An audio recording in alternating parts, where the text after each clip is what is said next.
It is the Friday sessions with Jack Murphy Live. And this is a very special edition. We have got two of some of my favorite people in the whole world here. Amanda Milius, filmmaker, Plot Against the President, as well as a former Trump staffer. How you doing today, Amanda? Great to see you again. How's it going, Jack? Thanks for having me. My pleasure. I'm doing great. And we've got Darren Beattie, the producer, or publisher rather, of Revolver News, as well as a Trump staffer himself. How are you doing, sir? I'm great. Glad to be here. Fantastic. Awesome. All right, guys, we've got a lot of stuff to get to. Everybody knows who you are, so we're just going to get right to it. I've got a few questions to get us started. And Amanda and I were talking before the show here, and we wanted to do just a little bit of a little debrief on what happened in the Trump administration. And I thought it might be a good idea for us to get started with just a little bit of background. How did you guys get involved? Who brought you guys into the administration? What was the story behind that? Amanda, why don't you start? Well, I feel like I talk about my intro into the admin a fair bit. I'm curious about Darren's. Like, I don't know Darren's origin story. I know when I met Darren, which is a semi-hilarious story, but quickly, I came in off the street. Basically, I was the volunteer coordinator in Nevada. After having been a volunteer myself, I just ran away from LA. I had just finished a movie and was disenchanted with the film industry and was really obsessed with politics and immigration and kind of the issues of the day. And obviously had been a supporter of the president since the moment he came down the escalator at the Mexican rapist speech. I volunteered, and then somebody in the campaign was like, when we win, because we all knew we would win, was like, you should work in the administration. And I said, that makes no sense. No one would ever put me in the government. That's a crazy idea. And they were like, no, that's actually the whole point. That's what we need.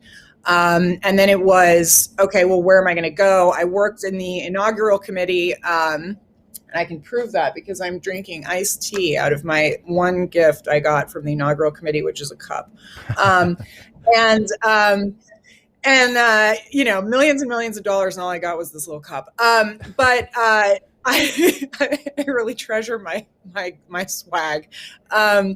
Anyway, so then I ended up talking about where people should go. And I've said this before, when somebody was like, oh, you should go to NASA because it's really chill. There's no fighting. It's like the cushest job in government. And I was like, why would I cross the country and ruin my life? Just destroy my life, like just throw my career into the ground, end my personal life, just become a complete loser for this whole thing if I'm going to not fight with anybody. And I was like, I want to go to the worst agency in the government, like send me to the worst place. So I went to the State Department, and I got to hang out with all of Darren Beattie's favorite people, some of the more known Atlanticists of the world. And I got to rub elbows with the likes of Kent and, our own Wes Mitchell, the assistant secretary to EUR, which is a whole topic in and of itself. Anyway, so I did that. And then I did 6 months at the White House, and that was enough. And then went back to State Department and left to do Plot Against the President. And now here we are. But as I said, I remember when I met Darren I think it was in this meeting. So I had this habit of walking into, I'd get pulled into a meeting and people would be like, it'd be a room full of people I hadn't really met. And in this particular case, it was one of many meetings where people wanted to know like who was screwing up the policy over at State. And it was like, who are the good guys? Who are the bad guys? Like, tell us the inside thing, like what's going on over there. And I had this habit of just not knowing who I was talking to and just opening my mouth and just saying exactly what I thought. The guy's best friend could have been in the room, and I'd be like, okay, you've got this person, this person, this person. The secretary sucks. Everything sucks. It's all a disaster. No one is doing what the president says. It's awful. It's a war zone. And then luckily in this one particular meeting, it happened to be a bunch of good guys. And Darren, I believe you were there. And then you were like, that was pretty nuts or whatever. I don't remember what you said, but then we became fast friends, and the rest is history. Is that where you guys met for the first time? Was already on the inside? I think so. Yeah. What about you, Darren? How did you get here, buddy? How did you? Who brought you in? Why did you say yes? What were the circumstances? Tell me the story about how you ended up going from where you were. I believe you were at Duke at that time, on your way into the White House. How did that happen? What's the story there? Well, it's a wild thing. I was very genuinely committed to what I thought was the underlying realignment that was playing out in real time with the 2016 election. I had reshaped courses that I taught at Duke. There were old courses, one called the left, right, and center. I basically redid the whole course in order to basically advance this thesis that the political coalitions were obsolete and that there was a reconfiguration happening according to certain underlying logic, and that Trump represented this and that Bernie Sanders represented this, and so forth. And so when all this happened, the Trump campaign and everything, at the time, I was the only professor at Duke to endorse Trump. I publicly predicted that he would win. And I think I was the only non-tenured academic in the country to have publicly endorsed Trump. And so, it's one of those things. There are a lot of downsides to that, but one of the upsides is that you can generate a lot of attention that way if you're willing to sabotage your career in that kind of dramatic fashion. And so, I got on the radar of a number of people. But the thing is that, I was genuinely into it. I was a true believer. I thought it would be this whole big realignment, and I really supported what was going on. And so, someone really screwed up by hiring me. Someone really screwed up. I don't know. I don't want to incriminate anyone for screwing up that badly. So as to actually hire someone who is into this, that's what I call a personnel disaster. So I don't want to ruin anyone's future career prospects in the RNC or the Republican circuit. But I'm going to interrupt you for 1 second, just to let people know that this is a backhanded criticism / inside joke / what Darren is saying that and I want to ask you to explain what you thought the realignment was. But what Darren is saying is that he was hired on as a true believer, and that was a mistake.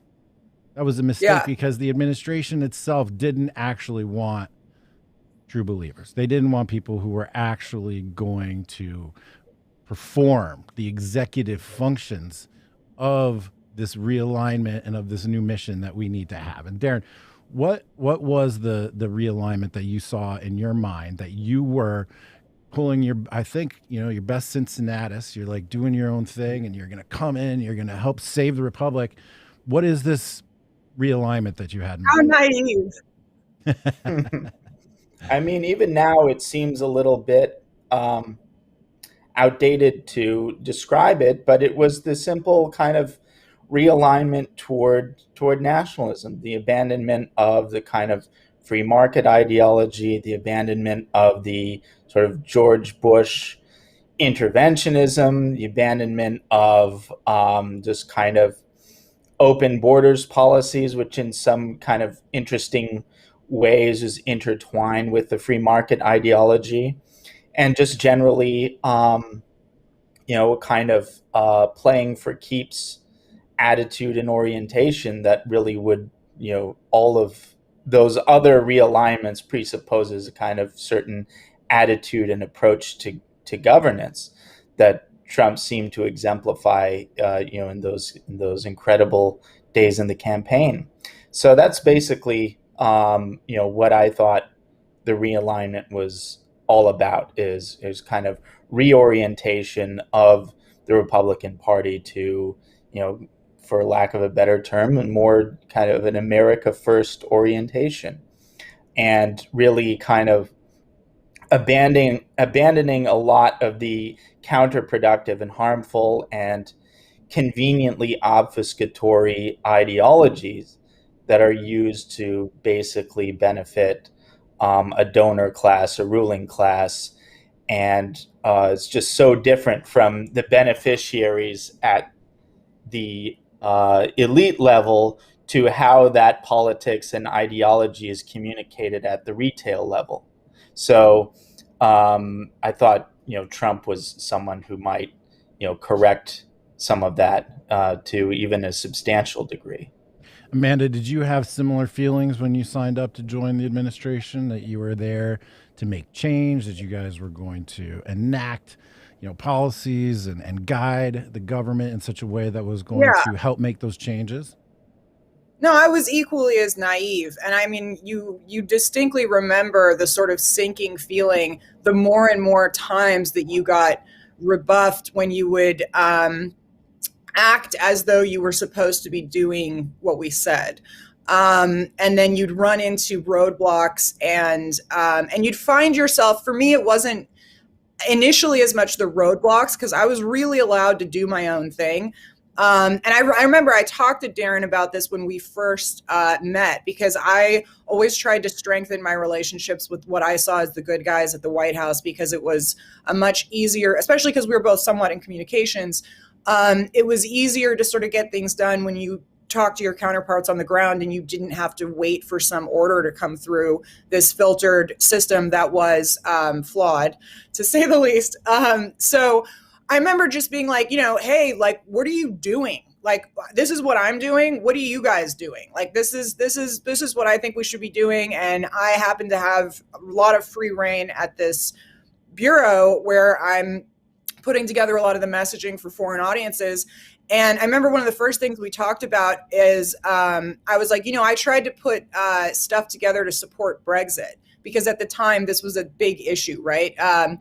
And I obviously, we know that the administration supported this, and this is one of our allies going through a similar nationalist movement. And if you're looking at it from the other side, if you were a Democrat administration coming in, the way that they take their ideology and spread it down throughout the rest of the world via these programs, if we were going to have that kind of effect, that's exactly what we ought to have been doing, right? Like the first day we came in, we should have put out a message supporting Brexit and supporting our brethren in Europe and similar movements. And instead, we were absolutely not allowed to do that. That was considered like way over the line. Oh my gosh, you can't say anything or get involved in other countries' politics. And you're like, do you know what we do here at the State Department? Like that's kind of what the building does. And it was a really annoying thing. I mean, that was the first one that I remember. And then obviously, and so little things like that, more so than getting stopped, you also would get tasked with projects that have absolutely nothing to do with the direction we were meant to be going in. And we're basically just continuing the policies of the previous administration. For example, one of the first green light projects that I was helming and then quickly it fell apart was support for Nord Stream 2. Or no, support against Nord Stream 2, obviously. Darren's favorite topic. So it was the only thing that the EUR Bureau wanted my bureau to do. They were basically in an absolute just in horror every day at what we were doing whenever I would assign projects and like get stuff stirred up. And they would see this stuff come through and stop it at the embassy level. And they would be like, do not post that video. It would be something that supported what we were doing. And they'd freak out. And I remember I think they had a meeting and they were like, how do we stop this girl from putting out content? She keeps generating this material that we want to stop. And it becomes there were very few appointees in at the time. So they were like, we can't stop her. This is really difficult. Like, how do we distract this bitch? And one of the things I think they came up with is like, we got to give her and her team an assignment. And so they were like, what we really need and what is totally in line with the administration is we've really got to push back on Nord Stream 2. Like EUR wants to support a huge campaign all over Europe to just really message on this thing. And, I remember like just not being super educated on pipelines in Europe or really giving that much of a shit because, and then it turns out that was actually the right opinion, is my lack of even giving a crap at all about where pipelines are laid in Europe as an America First person is really actually I was right. But so I reach out to people and I'm like, why do we care? Why is this our thing? And they were like, oh no, this is our thing. Like, this is really important. Like, we really need to push on this. And I mean, that right there, that's a huge impact by having one assistant secretary who doesn't know his ass from his elbow as far as what the administration ought to be doing. That huge, push for years that never got corrected is basically the result of that. Yeah, that's something that I want to come back to for sure, Darren. I definitely want you to talk about Nord Stream 2. But first, I want to ask you: what was the first moment that you realized? By the way, hold on. I have to say one thing. Like, I don't know if I'm the only one that laughs as much. Are these just like, does anybody else get how funny it is that Darren is constantly trolling the Atlantic Council with Nord Stream 2 tweets? Like, I'm trying to figure out, like, am I the only one that understands why that's funny? Like, let's make it so everyone understands. Darren, lay it out like we're all stupid.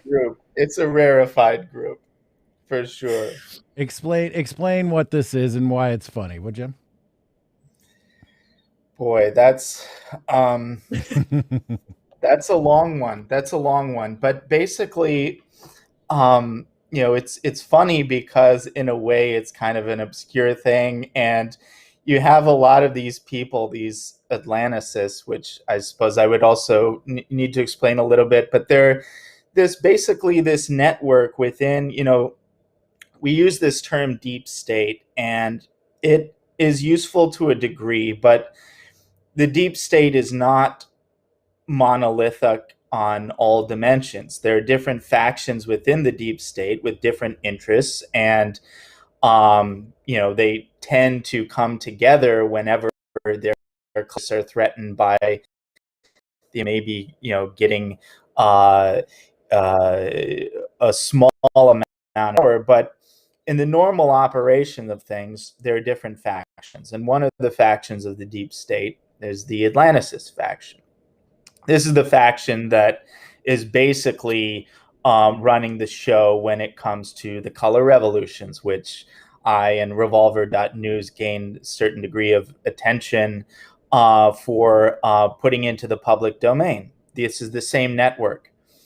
Now, what does this have to do with Nord Stream 2? Well, again, I think the whole story here is, if you understand the whole story, you're up to 50% to understanding how things actually work. Like, one thing I like to say is that, so much of politics, 99% of politics, so there's an intra elite game going on at the top, and that filters down through ideology, through communications, through everything, to politics on the retail level that is so far removed from what's really going on. And so politics at the retail level it's not fake in the sense that it's entirely disconnected from everything, but it's fake in the sense that it's such a profoundly distorted version of the actual things that are going on prior to that filtering process.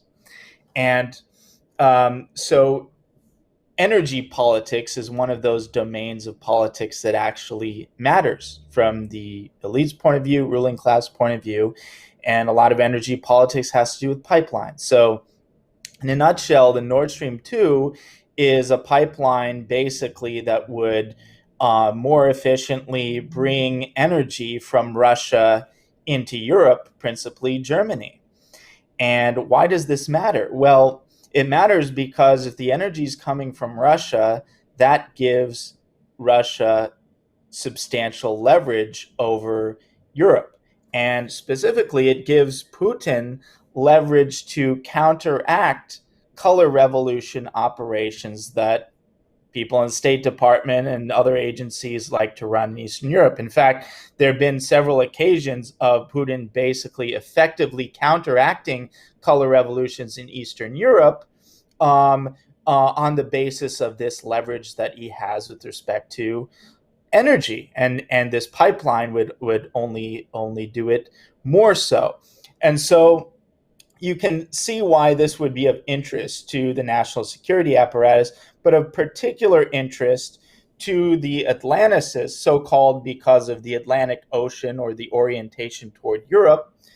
The Atlanticists who think that Europe and maintaining dominance over Europe and the politics of Europe is more important than politics in other domains, for instance, China and other parts of the world. So there's an element of prioritization there. The Atlantists are still very obsessed with Russia, as opposed to other factions of the military-industrial complex and others that might be more focused on Middle East, might be more focused on China. And in fact, there's another interesting dimension, which is a lot of the Atlanticists happen to be adjacent to those who are pro-Iran deal. And I think that also has to do with the politics of energy as well.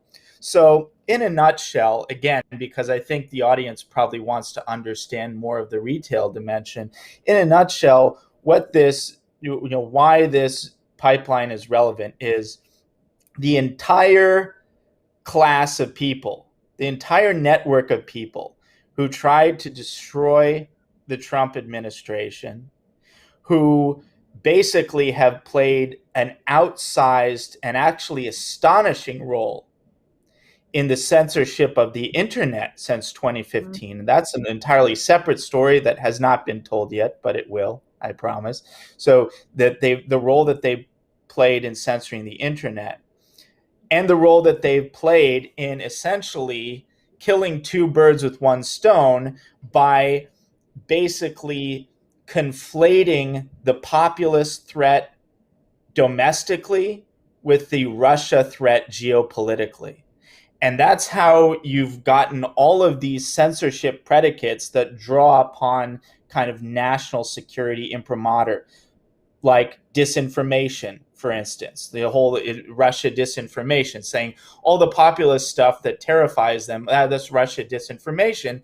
And it's actually very clever. It has a certain coherence and logic to it, because you have the invasion of Crimea, which terrified them, and you had Brexit, and then you had Trump. And those three events, they kind of looked at cumulatively as a threat. And the way to deal with all of those kind of in a coherent fashion was to link them narratively. And that's how you get effectively the Russia hoax. And also you get the color revolution, because that's the model of regime change that these people are practiced in and well versed in. So you have the Atlanticists who have been well schooled and trained in color revolution operations in Eastern Europe. Now they see this populist threat, which they view on the same level as they would, say, like a Milosevic in Serbia or any authoritarian leader, and they run the same playbook. And that's the story of Norm Eisen. And so, and this, of course, is carried over into Biden and has even intensified with Biden, as you see tensions racking up in Ukraine and Russia and so forth. And I can just guarantee you, and I would imagine Amanda would kind of reinforce this, is that the national security people, the State Department people in Biden, they care about Nord Stream more than any ordinary American citizen could ever possibly imagine. They care about it a lot. They care about it more than they care about the American people. They care about this pipeline. And if for no other reason, that's why you should care about it, and you should celebrate the fact that it's inevitable. It's going to happen, Germany is on board with it. They're trying to recruit the Green Party in Germany to oppose the pipeline in a cynical and completely doomed to fail, last, Hail Mary. And so this is true. I got to interject on the Greenpeace thing. Let yes. them, they're trying to say it. Just let Darren finish, and then we'll give you the floor. Goodness gracious. Is that as we're in a time right now where things do look bleak along in a number of different dimensions, it is invigorating to know that these disgusting people will fail at something that they care about so deeply. And so I take it as a kind of a moral duty to, on a daily basis, remind various Atlantic Council operatives and others that say, look, no matter what you try to do to stop this, Nord Stream 2 is inevitable, because it is. It's going to happen, and I, for one, will celebrate that event. It's absolutely true. It's so, everything Darren said is 100% true, and I discovered it myself in my clumsy way. As I talked about on the show the last time I was on, I had this game that I used to play, because I was like very much alone until more people like Darren came into the picture. And either way, we were all kind of limited in the folks like my kind of group. So one thing I would do is we would get these invitations to these think tanks from my bureau. State Department positions would get invited whether you were political or not. And so I would always accept these invitations to go to the Atlantic Council or to go to one of these think tanks, and I just wouldn't pick up my name tag. And it was so early on in the game that they didn't know who I was. So I would just go and I would listen for like half of it, and then I would just like let loose on the room and take my sandwich and cookies and my catered lunch and leave, or get thrown out or whatever, to the point where I know for a fact I'm not allowed at the Atlantic Council. And that's what I was always saying is, like, if you're a political appointee and you're somehow either invited into one of these groups or you're not banned like I am, you didn't do your job while you were there. But yeah, no, Darren's absolutely right. Okay, the detail of the green argument against Nord Stream 2. I mean, I remember when people were trying to cook this up in a room where they were like, "What if we say that it'll damage the coral reef near the Ukraine?" I mean, and I was like, "Are there coral reefs near the Ukraine?" And they're like, "Fuck it, we don't know, but it's going to be bad for the ocean. Put it out." And I mean, these people are so desperate and stupid. It's amazing. Anyway, so but Darren's right that all of the seriousness of it and why it actually does matter is that and why I got interested, more so later is this is the group of people that created the Russia hoax, and that obviously is of a great interest to me and anybody in the Trump administration, because they framed an entire movement as they continue to do, as treasonous, seditionist, terrorists, basically. And that's obviously their agenda. And they do tie the free speech thing into it. And I remember being in the room at one of these, I don't think it was the Atlantic Council. I think it was the Center for Security Policy. Center, I forget, one of these horrific left-wing think tanks.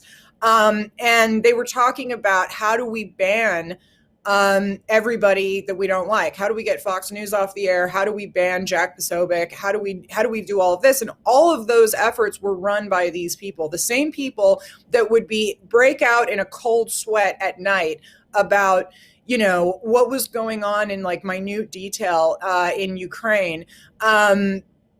Are the same people that were that were putting lists together. For example, Yovanovitch, the ambassador to the Ukraine at the time, and her deputy, putting together the lists of Trump voices on the internet, from everybody from Don Jr. to John Solomon to Jack Posobiec and whatnot, and monitoring what they were saying. Because as Darren says, that movement was a threat. They were the ones that were in the biggest, and they really had the biggest ideological threat, right? Like, populism was the worst thing for them. You could see, and Darren and I used to talk about this as well, the Middle East folks your Middle East, the factions that Darren's talking about, your Middle East guys, your neocon, those dudes, they could, not the people that want endless war in the Middle East. They weren't able to find something to latch onto in the Trump administration, which is why, and I always try to point this out when people think the State Department is, a lot of people think the State Department's like pro-Israel or something, and that couldn't be farther from the truth. There is no more anti-Semitic and anti-Israel building outside of Gaza than the State Department.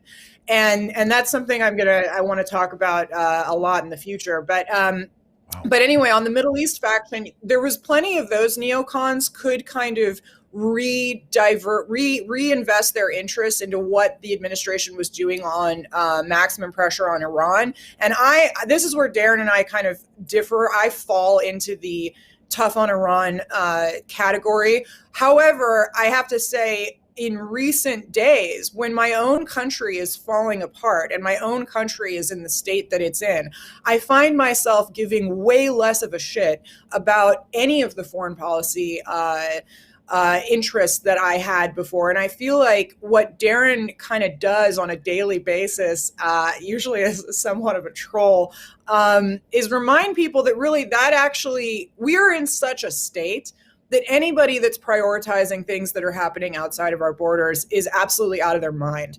And I have to basically say I've come to this opinion because at the end of the day, that's what prioritizing America is. And as much as I hate to see the fact that the Biden administration is going to do what it's going to do with Iran, like I have bigger problems. We've got bigger problems now. But yeah, so the free speech thing, all of it is beautifully wrapped up in this little ball of Russian fear. And I have to say, it just brings joy. I just want you to know that like, the tweets are landing and the Nord Stream 2 jokes really are just like a precious little pearl in my day. Well, the beautiful thing about that is, as you I'm sure know, there's an office in the State Department that actually has a daily briefing on social media activity in relation to Nord Stream 2. So I helped put that together. I set my office, sadly, was part some of the stuff that was going on in my bureau is these daily social media reviews, and that's actually how and that's separate than the actual illegal monitoring that the Ukraine Post was doing, which is that whole other thing that was discovered. But Darren's absolutely right. Please tell me more about this illegal social media monitoring. Well, what ended up coming out in about year 3 was that during the end of year 2, the Ukrainian ambassador Yovanovitch, who we all remember from the first impeachment trial, and I wish I'd brushed up on this right before, but I'm trying to remember everything that happened. But basically, that embassy made an illegal request to Maine State, and John Solomon covers this perfectly, to monitor specific lists of Yovanovitch's political enemies. And as I said, that list included John Solomon because he was doing reporting on her, American journalists, many people at Fox, Jack Posobiec, Don Jr., a handful of other people. And it was all like MAGA characters. And these were not Russian disinfo accounts. And that's what they were. They did this under the premise of we must use State Department resources to monitor these accounts because this is a national security interest. And it was not. It was to monitor people that were saying things that they didn't like. And also making lists of private individuals to monitor is actually illegal. It's part of the Privacy Act. And when you're in government, you learn the fine line between these things, especially when you're doing things like social media monitoring, which is something that the government can do, but you can't do it of private American citizens. You can do lots of things internationally that you can't do domestically. And this is because of a handful of regulations that everybody that works in this, in foreign policy, in foreign messaging understands. uh Anyways, and so this came out, and it was a bit of a scandal because in addition to that, and this is, I believe, still being fought in a lawsuit in various FOIA cases. So not all of this has come out yet, but there is accusations that she was also ordering actual monitoring, like actual spying on certain people. And that's something that I don't have, I don't have anything to say about because I don't know, that's all will come out or it won't. I don't know if that's completely true or not. So we'll see. But at the same time, there was this overt social media stuff. And, that's the kind of stuff that these people, that's what they do. They basically turn political arguments domestically, and this is what they're just absolutely adept at doing, what they're going to do so much more during this administration. Like, we are so in for this mess, which is turning it into national security issues and basically being able to say, my political enemies are are enemies of America. They're national security enemies. And that's what we're really in for. There's a lot of and the end of that is that, and then of course they tried to hide it. And so throughout the rest of the administration, those of us that knew that this information was true, that had been reported, were shocked to see that Pompeo's State Department sat on it and refused to release the information, even though it was true, which is one of the more frustrating things that I found, is that, I left the department. This stuff still hadn't been properly reported. The FOIAs that had been requested hadn't been given out. So again, it's one of those things where damn well in a Democrat administration that this information, if it were for the other side, would have been released immediately. I mean, the way these people do this stuff and work together is amazing. But in our administration, they've got bigger priorities. Like, Pompeo's too busy organizing his, Lincoln dinners, or whatever the fuck they're called, his like donor dinners at the State Department. He's too busy doing that. He can't actually put out information that would have proven true what had been said in the impeachment trial against the Ukrainian ambassador, our ambassador to Ukraine, who was one of the main people and one of the main reasons for the impeachment trial, the attacks on this woman who was actually doing illegal things in her post. And Pompeo knew that. It's one of the most amazing things. So that's one of the worst things I've seen. And yeah, really, if people want to dive further into that, John Solomon has all the reporting on it and absolutely nailed it. Darren, did you see on the inside domestic political enemies being recast as foreign adversaries in order to skirt the domestic protections that most civilians in the United States have? No, I mean, I didn't really see any of that on the inside, just by the nature of what I was doing was more kind of focused on domestic stuff. But it's certainly been a trend I've been following since. And if Russia Gate was the beginning of it, now we're in a different phase, and things have accelerated dramatically.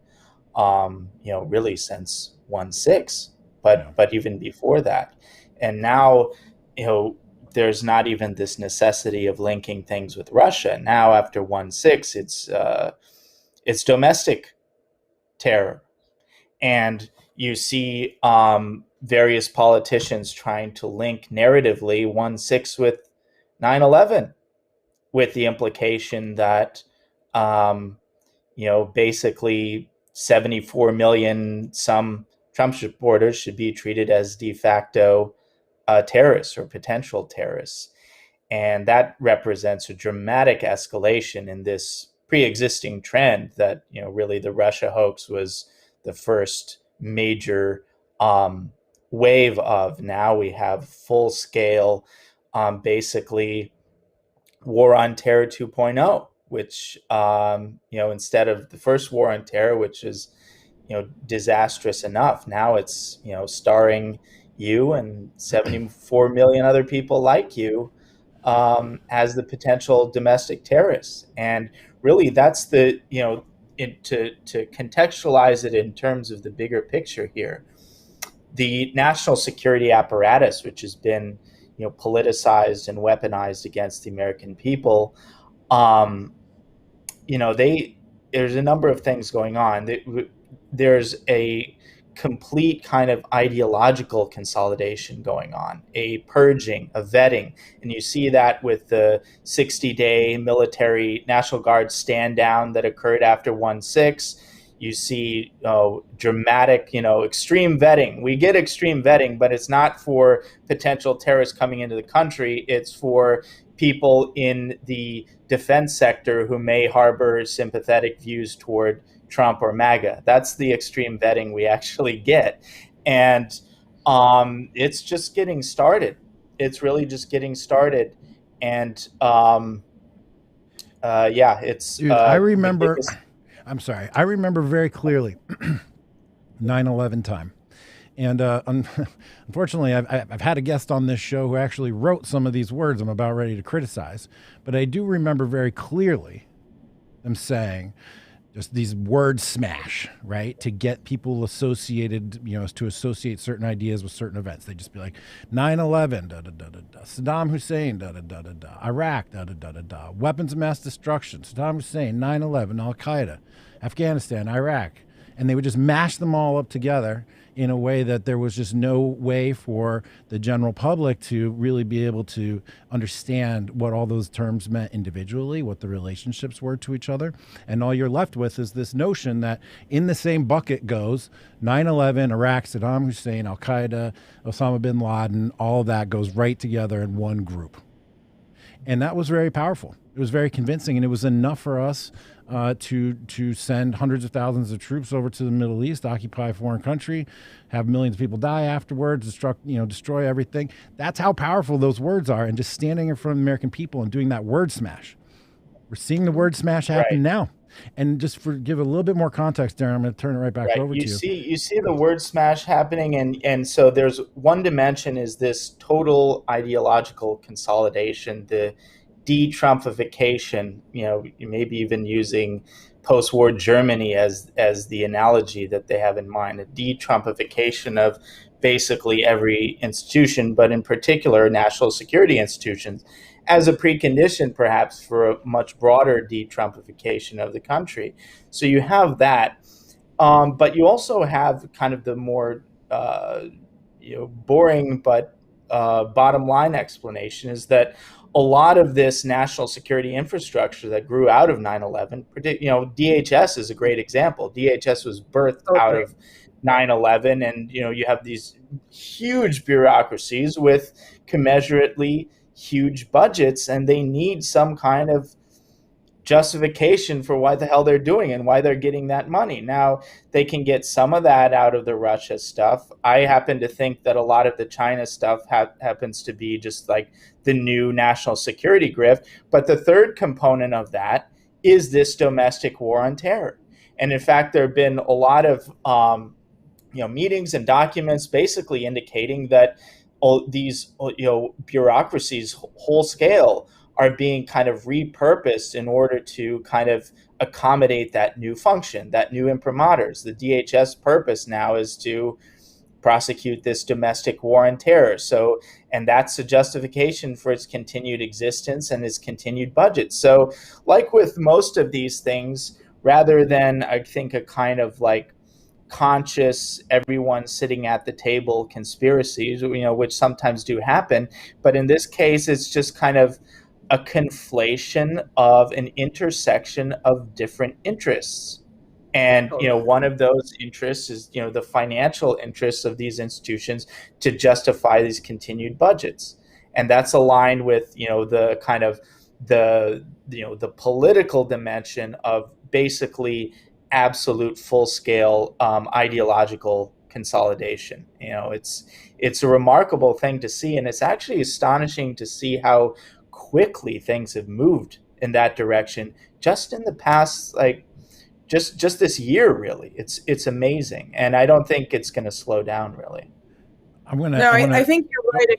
It's really quick. It's scary because basically it makes you think what we might have made a really big mistake in kind of constantly being like, we don't want any more forever wars, because at least when we had the forever wars, they were aiming their budgets and their programs and their obsession with destruction and spending money elsewhere. Now they can't, they've got peace in the Middle East, so they got to come after us. So now we've really, we've really fucked up that one. But that may have been a massive mistake. But anyways, what you're saying is totally true. The mashup of words is absolutely happening again. And remember, back in the 9/11 mashup, what word was never used, which is crazy considering that most people forget that Osama bin Laden was a Saudi. So that was never one of the terms. But yeah, it's the exact people that created the Iraq War are the same people that are pushing this and are creating this domestic enemy fantasy. So, but yeah, anyway, that carry on, but that's absolutely what's happening. It's terrifying to me. I remember watching that all happen and play out, and now there's another element to this, and I'm going to come back to you in a second, Darren, to talk about Sick Nick and January 6th, because that's all part of this. But we have now been occupied in Iraq for 2 decades. We have a generation of warfighters who only know being an occupying force and dealing with counterinsurgents. Right, dealing with insurgents rather within their occupied territory. Well, what do we have here in the United States? I feel like we are living in an occupied territory. I feel like that our government has been hijacked by people that don't believe in the founding principles, and they now have an army and an apparatus that is specifically trained to root out insurgents. And we're turning that lens here on the United States. And I'm saying these people are practiced, proficient, there's theory, there's technique, there are tools, there are weapons, there are systems, there are approvals. They are trained to root out insurgents in the territory that they are occupying. And that is clearly what's happening here. And one of the ways that they do it is through an information war. And it started with the Russia, they took over the campaign or whatever, 2016. There was a whole bunch of other stuff that happened as well. The Russia bounty case, which is now completely fallen apart, right? Total bull. And there's January 6th, where now we're all being labeled as actual insurgents. And it was an attack, a lethal attack on the Capitol, the most egregious thing that could possibly ever happen.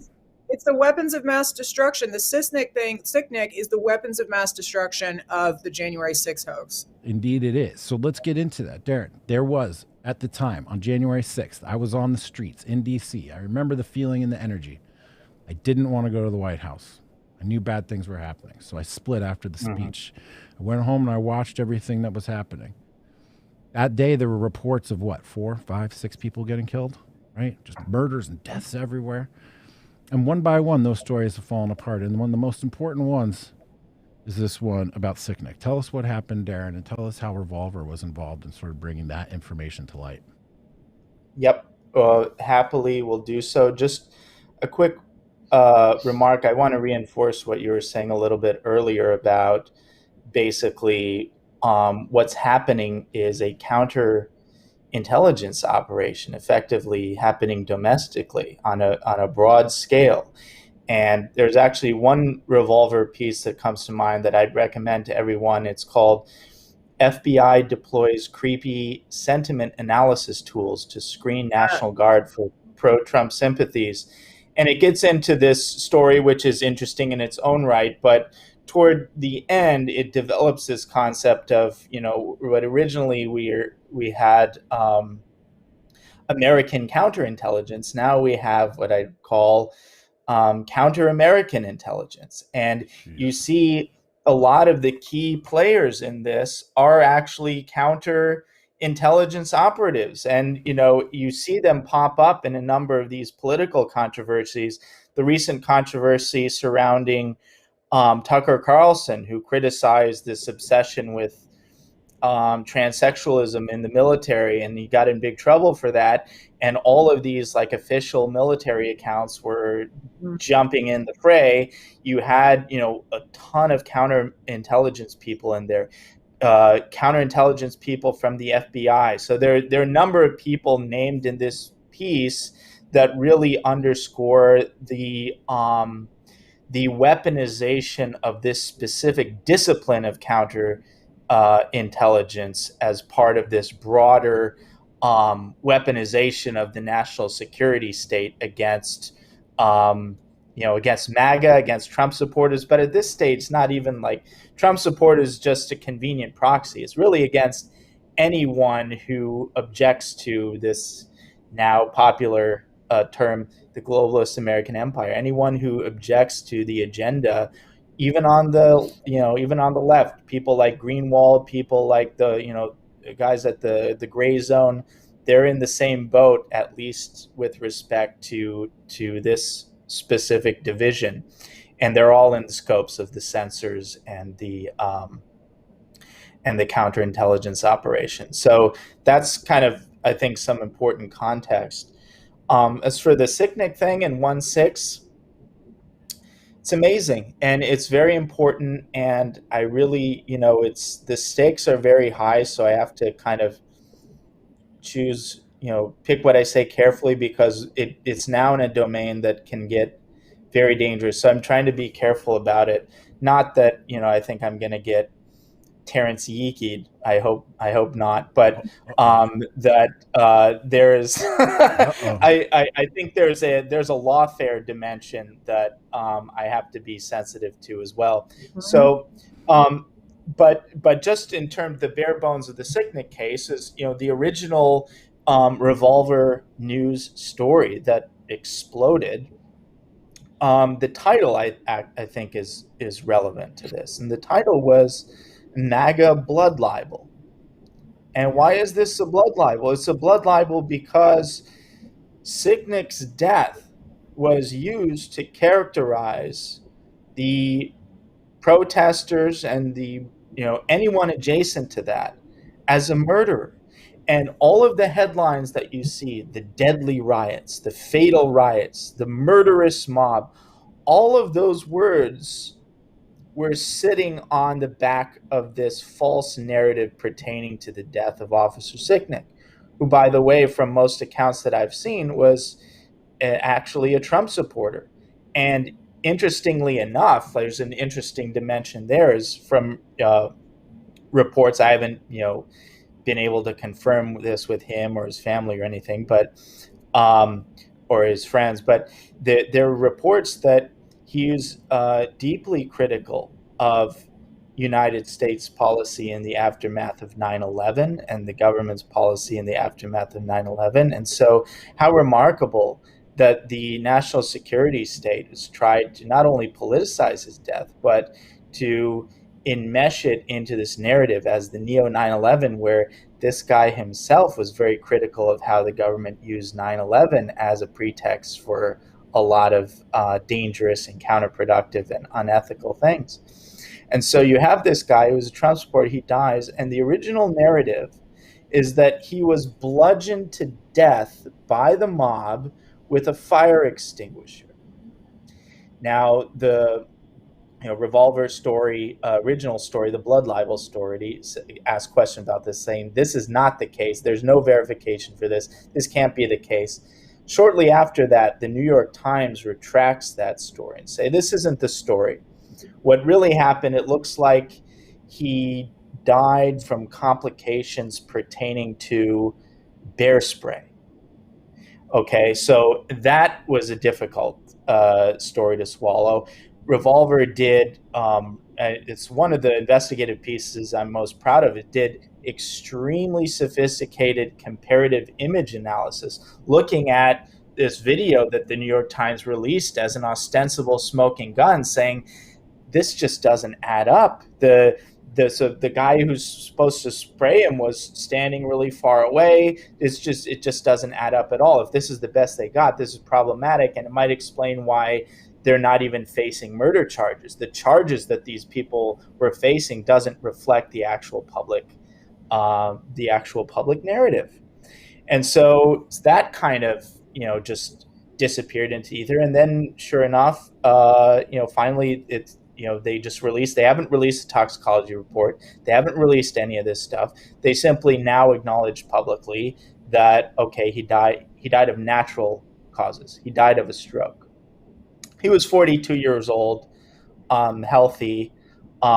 As far as I can tell, the statistical chances of someone in that profile dying of a stroke, something like 1 in 40, 1 in 50,000. I suppose those things happen, but that's the story, that he died of natural causes, and it's a stroke, which, whatever one thinks of that, certainly contradicts the narrative that he died at the hands of the Trump mob. And that's really what's relevant here, because that's the narrative that's been used.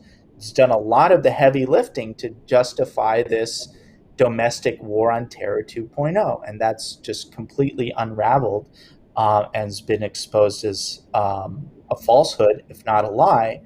But the narrative work is already done. It's already done. It's already done. The narrative work is in place. Whoever's there first wins. It's very difficult to dislodge a narrative, even if it's false, once it's implanted in you. I love my mom. We just had our Corona reunion with my mom last weekend, and she's old school. And, sometimes I get her on good days and she doesn't hate what I'm saying. Sometimes I get her on bad days and she hates it all. But we're talking about January 6th, and she can't process the fact that there wasn't a series of murders that happened there. And in her mind, it's just the deadly attack, the murderous attack, the insurgent attack on the Capitol. And I said, Mom, you know how hard they're trying to find charges here, right? Like how desperately they want to put people in jail and make an example out of them. But where are the charges? Where are the charges? Yeah, it's all trespassing. It's basically trumped up trespassing. I mean, it's absolutely true that this is the babies taken out of the incubators version of January 6th. This is the horrific, the image that all they have to do is paint an image in your mind. And you're right, once it gets in there, it doesn't leave. And the image painted in the mind is a law enforcement officer being beaten in the head with blood spurting out with a fire extinguisher. And the detail of that, I mean, talk about imagery and communication. Because again, these people are really good at this. We're really bad at it. Like I have to fight with people on the right and the right meaning whatever, to do good communications, to describe things. We have so much we could be doing. But this is what they do really well. They painted a very vivid picture to the point where I bet there's people that think they saw that on video. I bet there's people that believe that they saw in the corner of a grainy video a law enforcement officer being beaten in the head with a fire extinguisher. And it's completely untrue. It's one of the reasons why, I mean, again, I said when we did Plot Against the President, every single day, our side should be saying, no, every single person came in there and said they had no proof of Russian collusion under oath. Open every news segment, every Hannity, every Tucker, everything should open with that statement until people understand it more than they believe the falsehood. And at this point now, our new task is to repeat this. No murders, not a single murder tied to this murderous riot on the 6th. And this really is something that's going to be used. I mean, and the thing that scares me is, again, to go back to what I'd said initially, which is not to be totally nuts. Like, I'm trying not to be completely insane here, but what scares me is that, this fell apart pretty sloppily. So what you can anticipate is something new. So you can anticipate that they're going to do something new. And what I'm afraid of is the speed at which the random shootings have come back into vogue is very bizarre. The fact that, again, when I compared it to the babies out of the incubators thing, the thing that I find quiets people and quiets questions more than anything else is, again, I don't want to sound, I'm almost going to stop myself, but I'm very suspicious of what is about to happen for the rest of the year. I'm going to be quite suspicious of, situations that involve horrible deaths that are, done at the hands of people that fit narratives is all I'm going to say. But not to be too nuts on that. But I mean, again, the last thing I'll say is to round it back to something that you were saying about the officer and his sort of reported distaste for using 9/11 as a pretext for all of these things. I remember, tying it back into stuff that was really outrageous when we were in the administration and at state. The same group of people that were pushing this Nord Stream 2 thing, one of the main things they wanted to do is put out all this material reminding everybody about 9/11 because of the triggering of Article 5, which was a NATO, as part of NATO. And this was part of trying to box the administration into being more direction, again, of the last administration and the current one at the time. When we first started engaging with this NATO question, which which was a big deal at the beginning, because in the campaign, the president was more critical of Europe and all this stuff. But quickly, what I'll say is they really wanted to trot that out. They really wanted to trot out the 9/11 thing for that purpose. It so showed the way that they use these dark incidents to manipulate political pressure for 20 years on. And I remember walking into the room and being like, are you guys kidding? You're still using 9/11 to like twist people's arm into stuff? I was like, we're not going to do that. And it was literally my first meeting with the EUR team. And I come in there guns blazing, acting like a fucking 9/11 truther, being like, yeah, we're not doing that. We're not doing that. And they were like, what? What's this bitch's problem with 9/11? But yeah, I mean, that's what they do. That's what they do. Trying to bring a bit of levity to the chaos, but it's absolutely true. This is, and it was obvious the day that it happened. As you said, Jack, it was really dark. It was a dark day, and it was clear that this was going to be used as their hammer for a long time. That was my main objection to the January 6th stuff. I certainly, support people's right to protest, and I certainly feel like it's time to do something, whatever that may be, but it's not time to create a strategic suicide and to hand that's the failure. That's the one that actually is one of the things I kind of wanted to talk about with you guys today, which is that like that vacuum that was left in this, the campaign being wholly unprepared for the amount of election fraud that everybody knew was coming. The fact that there was no leadership at the end, the fact that you had a team of completely incompetent, corrupt lawyers running around with their heads up their ass, not leading any kind of coherent strategy against what was happening in this last election.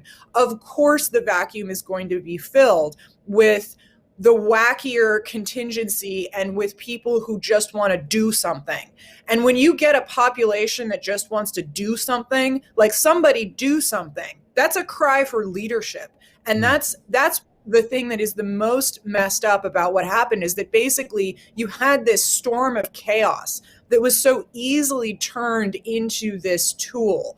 And that's what I am most disillusioned about, I guess, is that, I don't blame a lot of the folks that people do blame when they say things like, okay, well, why was Sidney Powell, doing what she was doing? And why was this person doing that? And you're like, well, it shouldn't have been her job to have a legal strategy to fight fraud that we all knew was coming, and to actually try to convince the president to defend himself and to use the power, and the fact that all of that got, turned into a complete shit show with like the various factions, none of whom knew what they were doing, and none of them were equipped with the powers of the state and the campaign to actually do what, might have been in their hearts to do. So I don't blame those people. I don't, because where was the A team, right? Like, where were the people that were supposed to be responding? And so when you see Americans see right in front of their face, I mean, it was meant to piss people off. The election fraud was so blatant and so open. It was meant to tell you, the same way that we talked about this last time, that Lee Smith talks about, when we see these injustices, we're meant to know there's a different legal system for us than there is for them. It's supposed to be obvious. It's meant to tell us we are second-class citizens and they are powerful.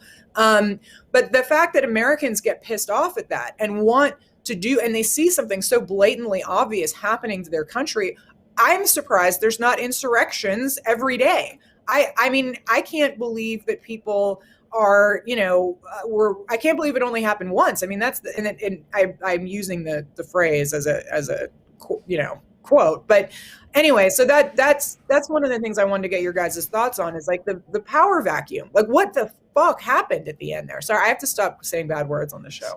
Goodbye, YouTube channel. It was nice knowing you guys after a few of these things. It's been great. Please follow me on Twitter at Jack Murphy Live. Sign up for the mailing list, liminal-order.com. You can also go to the website, jackmurphylive.com. Sign up there in case you need to find me. I'm also on Rumble and on Minds. Just throwing that out there, guys. I want to come back to this crisis of leadership, because this ultimately is one of the biggest problems. But one of the things I want to point out is that today, well, if you remember back during the main part of the Iraq War, and there was the Abu Ghraib, right? And those folks in the field did something strategically, just a huge strategic failure in terms of taking those pictures, and they got out. We lost the strategic moral quadrant of that engagement based on Abu Ghraib and a few other things, of course. But today now, with social media, cell phones, all this stuff, every individual person can now seemingly make a grand strategic moral error that can then be distributed all across the country and implanted into everyone's brains. And so now whole swaths of the country are being held responsible and accountable to the individual actions of people just out there in the field who are not as educated or understand the bigger picture, or know why that visual is a bad visual, or know that we don't have the media backing in order to support something like January 6th. Like, think of the examples, the counter examples, Portland and Antifa in Portland and all over the country, and Minneapolis and whatever. They basically have air cover from the media, right? So that they can go in and act in a way that's going to be like smoothed over. Whereas we, as insurgents in this environment, are out there with no air cover, with no support. And like each individual action is going to be blown up into an epic scale, which is going to really have a big damaging effect on us. And that is exactly what happened on January 6th. There's no strategic corporals. If you're familiar with fourth generation warfare concepts, there's not enough of them. We need to train them up. People can understand the strategic big picture and act tactically and operationally in a way that's not going to bring down the whole operation. Now, you guys are now transitioned out of specific policy and speech writing, et cetera, areas, and now are into the narrative space, into the news space, into the media space. So you guys are actually carrying the war to the place where it needs to happen in many regards. And I'm interested, Darren, was that part of the motivation in Revolver, or what is your intention here? And like, how are you going to use your outlet to run air cover for people, or to support people in the field, or to bring truth to matters? Like, what is the goal here? Because clearly we really need some assistance, because we're all on island right now. Yeah, well, those observations are certainly correct. And as far as Revolver goes, it's partly born out of observation that I've had, kind of just not extremely enthusiastic about electoral politics generally as a vehicle to get things done for various reasons. I've come to think it's not simply a matter of, next time we just need to get a better person in, or we need to get more people. I think the bottlenecks to actually achieving what you want to achieve in a policy role via government are more deeply embedded than maybe I'd realized before going into government. And I think it's precisely one of the components that's needed as part of this broader infrastructure that would actually, over time, allow elected officials to enact their policy promises, assuming that they wanted to. Part of that is having a robust media, and that's something that was lacking. And Drudge Report had been neutered. Breitbart, with a few very precious exceptions, had kind of been neutered and stale, and there just wasn't a lot going on. Daily Caller, same thing. There just wasn't a lot going on in the kind of right-wing media space. Certainly nothing that combined talent with real kind of fearlessness. And you get talent sometimes, sort of a subdued, timid talent, and you get fearlessness sometimes without talent, and we see where that goes. But to combine the two things, I think, is very important in a right-wing media space, and really to take a lead on narratives. And one thing I think Revolver has done very well is we've been right on the most important things in the right way, being right and being right in the right way, earlier than just about anyone. And that goes for a number of the major things that have been going on. Our piece on the lockdowns, the COVID lockdowns, weighing the cost and benefit, got three very, very seasoned quantitative academics, all PhDs, two presently in academia, the other was in government. This is very serious people to do an analysis that's very simple, that no one else was willing to do publicly. We did it. It's totally vindicated, and it shaped the national conversation. As we mentioned, the color revolution thing, that had an effect on the national conversation. It's not one of those typical things that a conservative site would do. It's not like, oh, look at what the Democrats are doing now. It's like it adds a sophistication and an insight to the actual stuff that's going on and who the players are. And I think that's why it had such a strong impact. So there was the color revolution. We ran a number of extremely influential pieces on election fraud, just pure statistics stuff. And we didn't get into the city palace stuff, but we just did pure statistics stuff. And then most recently on the Sicknick thing. And by the way, the Sicknick issue is just one tentacle. We have a huge piece, actually two coming out next week, that I think will really change the way people think about what 1/6 actually is. And so this whole investigative series on 1/6 is not over. And it's just these things that I've got some really world-class researchers and just very talented people, very small group, but it's like we're kind of the only cops on this beat in many ways. And it's just one of those things that it's related to the leadership issue. It's just there's a profound misallocation of resources on the right. There's a lot of money, but it's astonishing to me. It's almost like there's a separate law of physics that governs money on the right that gravitates it toward dumb and inefficient stuff. It's just the law of dumb money on the right is profound in ways that I couldn't even imagine. And so it's a big bottleneck to things, this misallocation of resources. And I think this attentiveness to just winning the next election is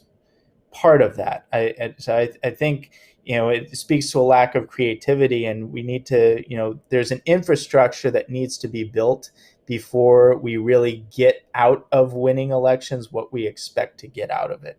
So I think I'd like to think that Revolver is a part of that kind of infrastructure building way of thinking. 100%, 100%. I see myself having a space here, two spaces. One is, the liminal order is meant to be like a grassroots effort to just build quality lives, build quality men, quality families that adhere to our values. And this is just one small part of like the necessary quilt, right? And we're going to need 100 or 1,000 of those types of communities. Second, I tried to provide a space for high-level discussions like this so that we can get these ideas out there. And the guest list that I've had has just been tremendous, and the sort of evergreen nature, the structural elements that we're talking about rather than the day-to-day tactical political stuff, which needs addressing. And it's obviously a lot of what you're doing there at Revolver. And then I'm happen to have an experience coming up this summer that I can't talk about just yet, where I am going to have a chance to redirect some of that big Con Inc. money into the right places. So we'll see how all that goes. I can't wait to talk about that later this summer. But Amanda, you're doing something in the same vein as well, in that you're trying to just take the narratives directly to the people. Give us a little bit about what you've been doing, and a little bit about where you're going, and how you see it fit into this whole environment, this whole ecosystem that we need to really develop at like a freaking warp 9 speed too. Like we don't have much time here. No, we don't have much time. And it's actually kind of weird now that you mention it, that Darren and I, both being either two of the most hated staffers or most beloved, depending on who you're talking to, end up coming out and actually doing something with our, lives beside 24/7 grift in consulting or policy tanks. That I think we're going to see a lot more people coming out of the administration who have absolutely no skills, just sort of flopping around and banking on having ever worked in the government, because that's the DC way. But what's weird about it is that, but what I feel like I'm hoping to do something similar, which is with the production company, and obviously being able to dive into some of these really, really big narratives. Like if you're going to be doing a film about something, you're talking at least a year of work. It's not like we obviously can't be as until we start turning out television, we can't start being as in the news cycle. But when you're looking at unraveling large narratives that are these turning point narratives, these historically relevant narratives that are that big, those are the kind of things that we want to continue doing. I mean, obviously Plot Against the President, sort of the first of that. But Darren's completely right that this conservative money is really built on the election cycle. And I also have recently found that, there's lots of people that are willing to invest in things if they think it's going to have an effect on an election. But the real actual, more galaxy brain take there is that who cares if you win the election if the person that's in and the people that are in can't accomplish what we set out to accomplish in the first place.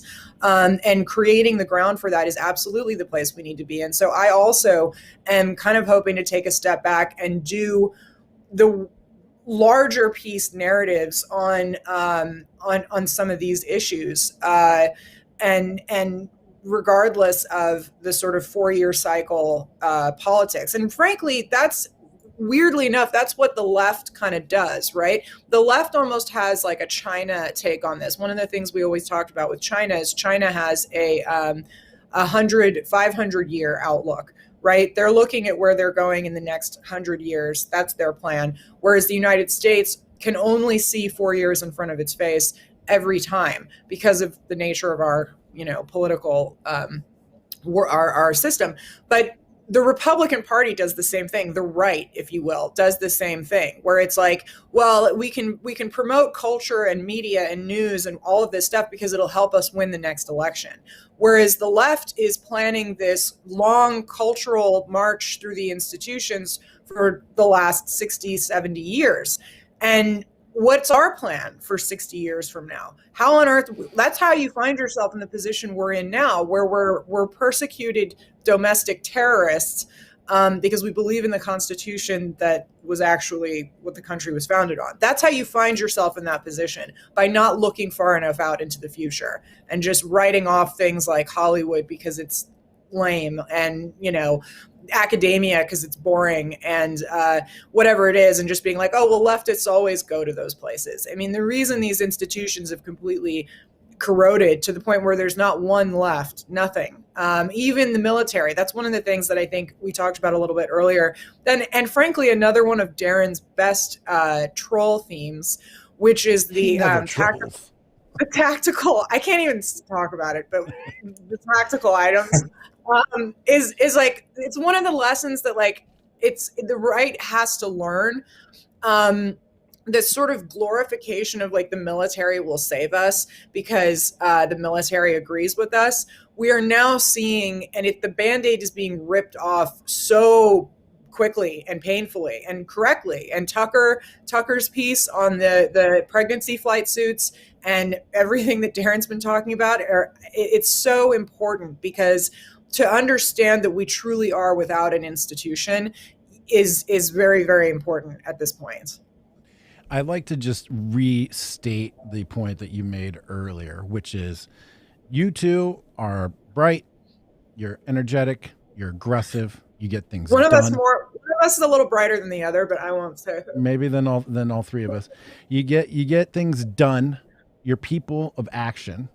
You get into the administration, you get stymied by people all over the place looking to screw you and slow you over and just screw you over, slow you down.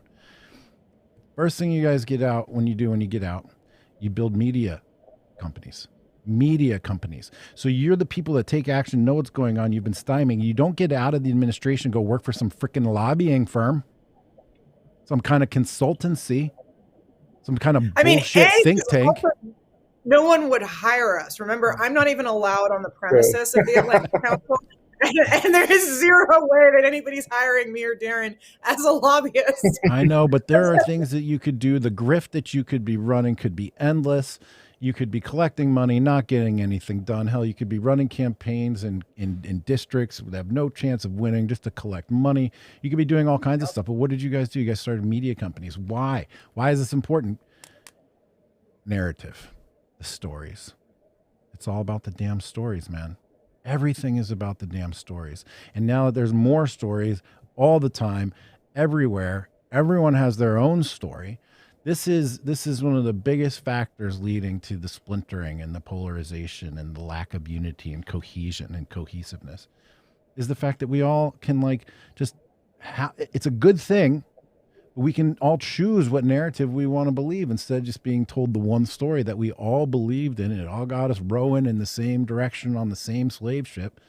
Now we're all on our own ships. We're rowing in different directions. And most people actually are passive receivers of narrative, which means actually that the gates to their brain and their agency are wide open. Somebody can just come along and insert a program into their brain and they are off and running. And they don't even realize it. Like, how many people do you know who 10 years ago were reasonable, normal people and who were just busy in life, busy in career, had family, maybe, whatever, and they're distracted and they just keep receiving that information. And one of those hijacking stories got into their brain and now you can't even talk to them. You can't even talk to them because they're operating in a completely different reality. And so I'm excited to see that my two favorite people coming out of administration are now doing media work, because media work is really where it is. It's all about shaping and creating reality. Now, the real problem, though, besides the narratives, is the crisis of leadership, as you brought out.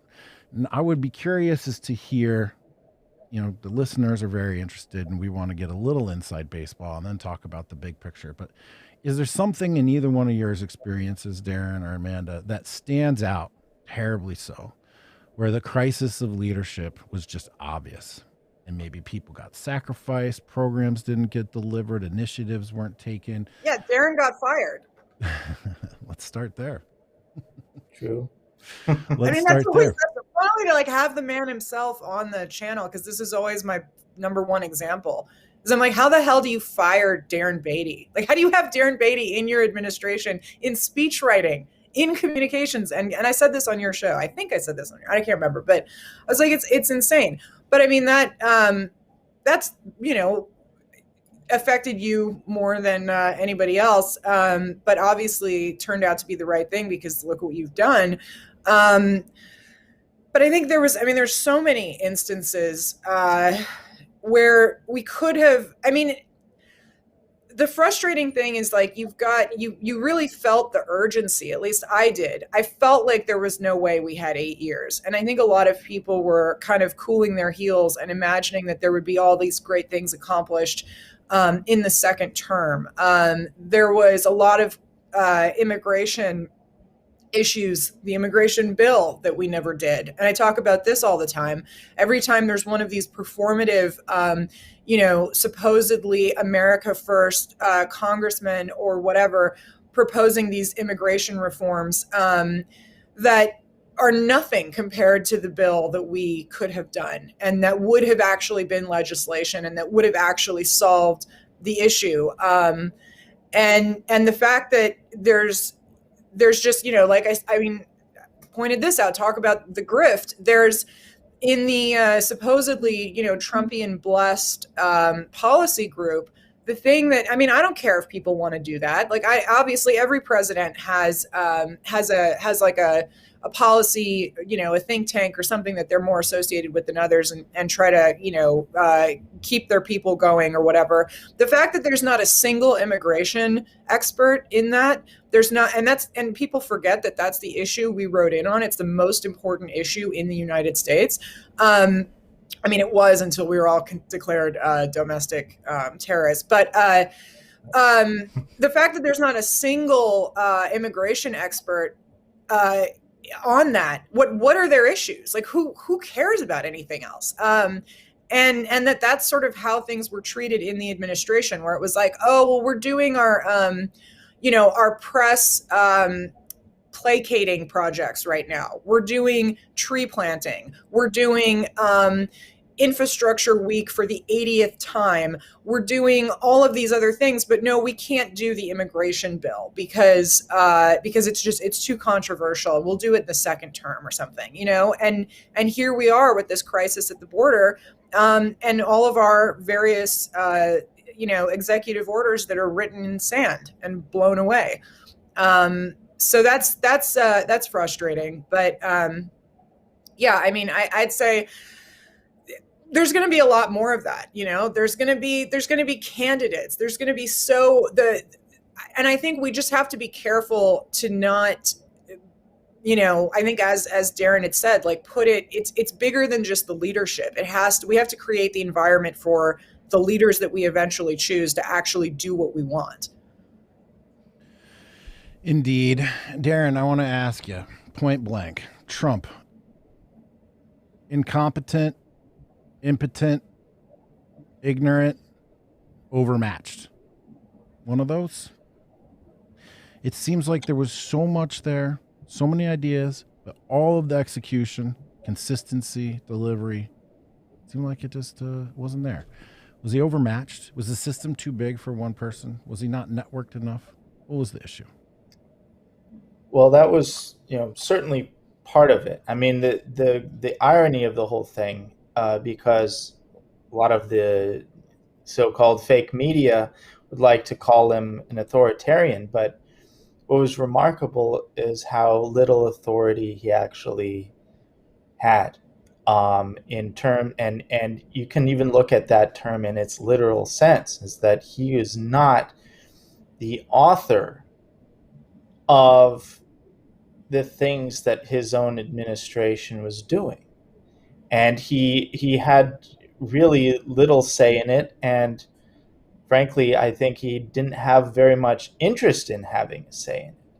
But he just did not have authority. How much of that is his fault? How much of that is a lack of leadership?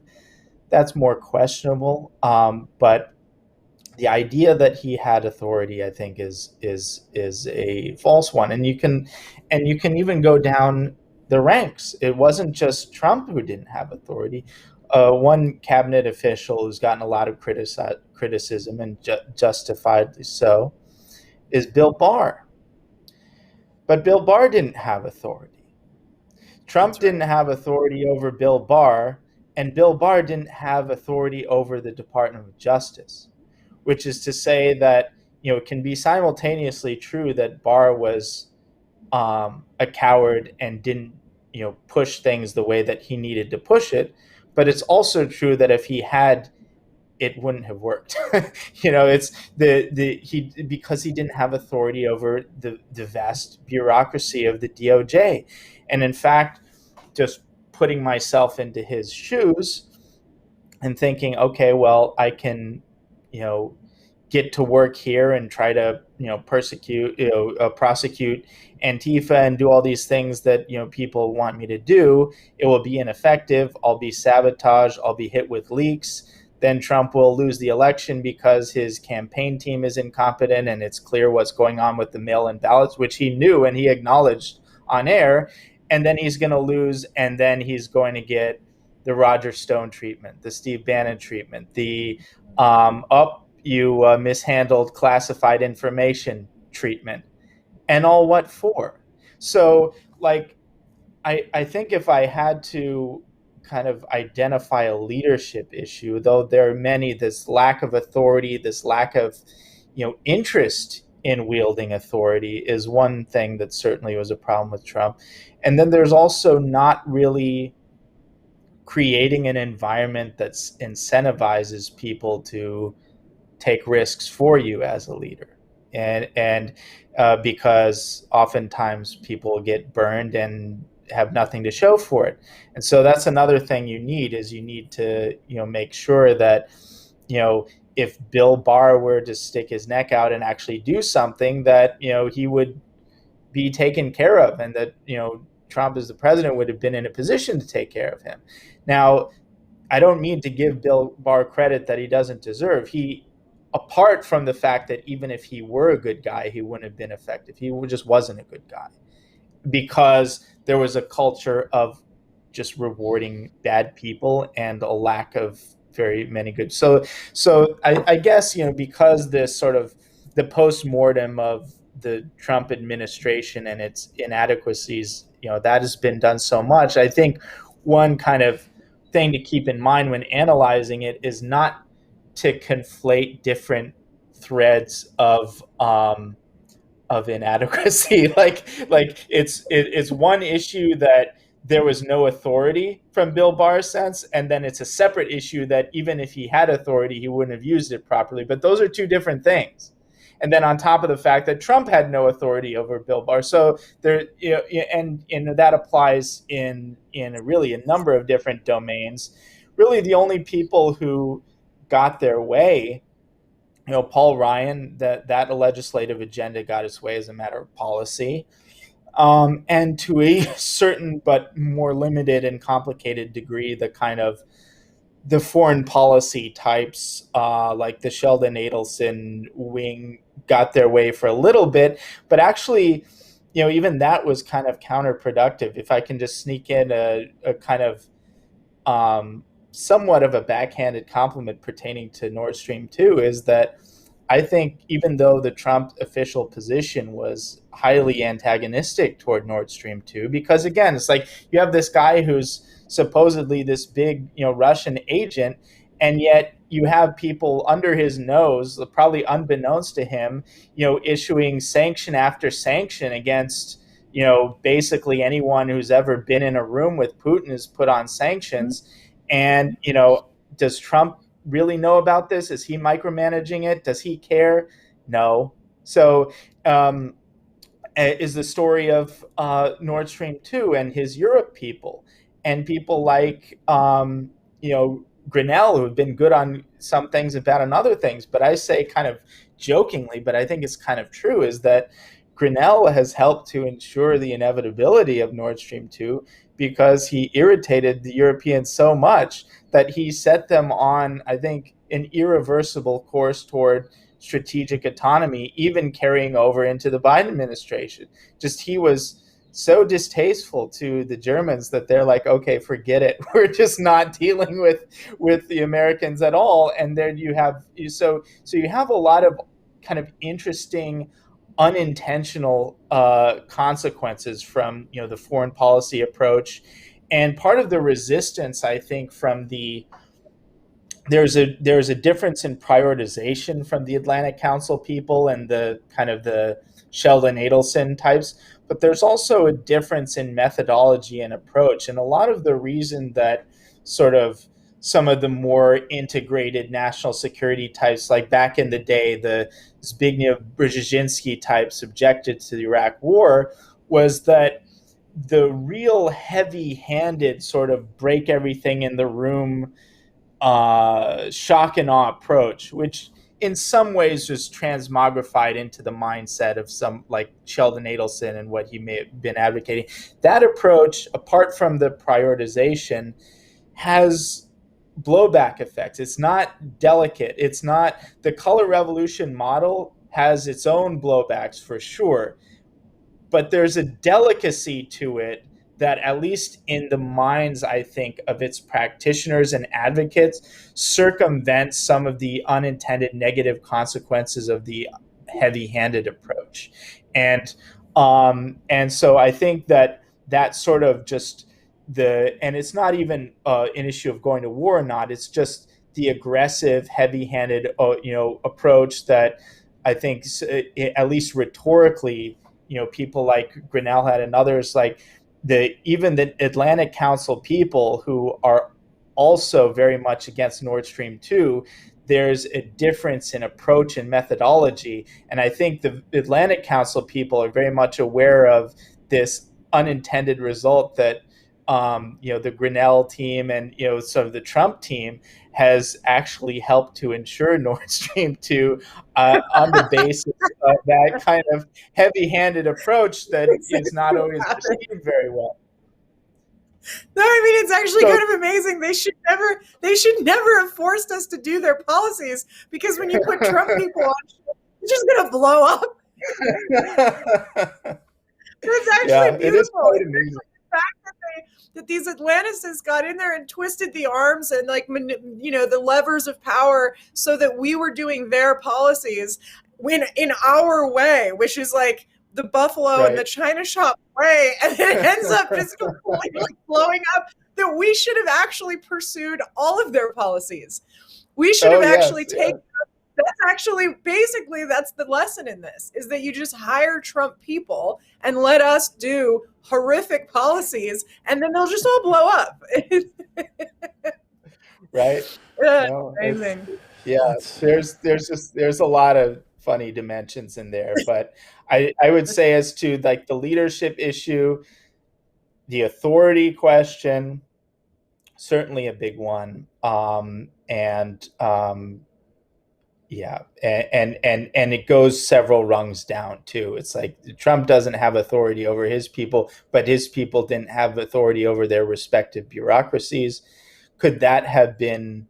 And that was a problem with, so in that sense, the election was lost before it started, because you need authority over the bureaucracies in order to handle something like this mass mail-in voting issue.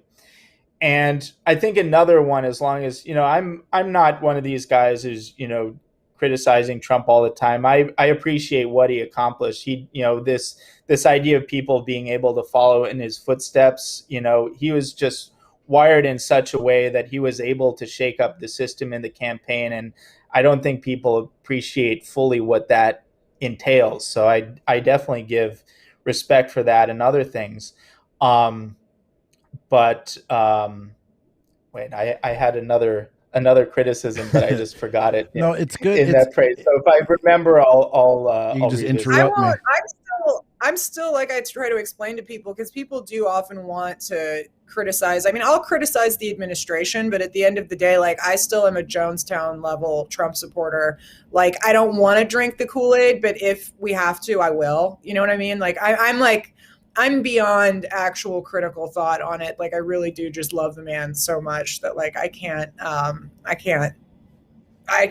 It's somebody else's fault. It's too much my dad. You know what I mean? Like, I have too much like psychology in my brain to like forgive the patriarch and blame it on everyone else. I have too many years of doing that I can't change.